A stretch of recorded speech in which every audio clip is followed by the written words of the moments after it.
Smart has revealed not one but two new cars at the same time. This is the two-seater Fortwo, which has become a familiar sight in towns and cities thanks to its compact dimensions.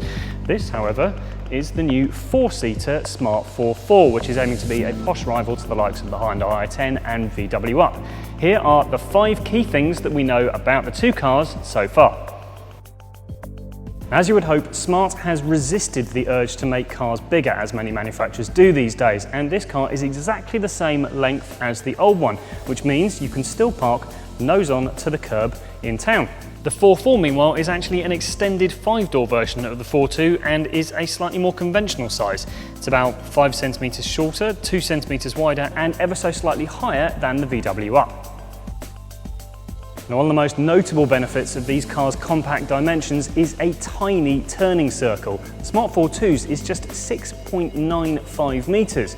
To give you an indication, that is from here to here, and means that you can pull a U-turn on most UK roads.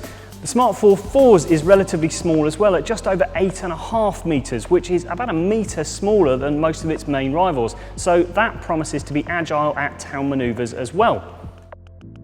Now, if you're looking at a tiny city car like this, then practicality might not be at the top of your list of priorities, but ease of access is still really important.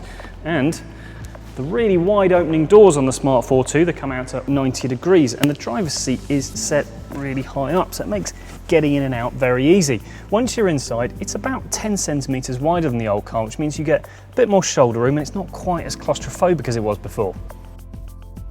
Up front, the Forfour is pretty much exactly the same as the Fortwo, and the good news is that the back passengers get the same wide opening doors and high set seats as those in the front. Inside, it is marginally tighter than the likes of the Hyundai i10, VW Up, etc., but you will still get a couple of adults back here with no problem. What is less usual though is the fact that you get 2 individual seats rather than the usual bench across the back.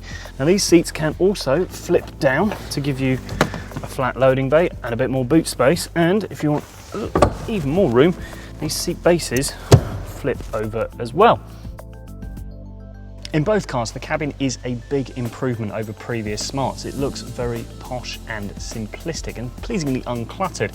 You can get a touchscreen as an option, but even without it, these big gloss buttons and this slider down here make it feel a little bit more funky and uncluttered than its rivals.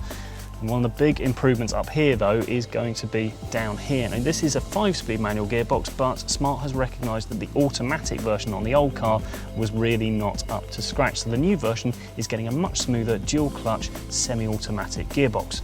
To start off with, all of the engines in the Smart will be small 3-cylinder units, but there is a chance of an electric version of the Fortwo later.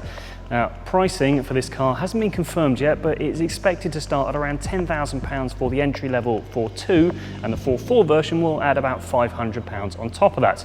We are yet to drive the new Smart, but we will be doing so in the autumn, so keep an eye on whatcar.com for more information in the meantime.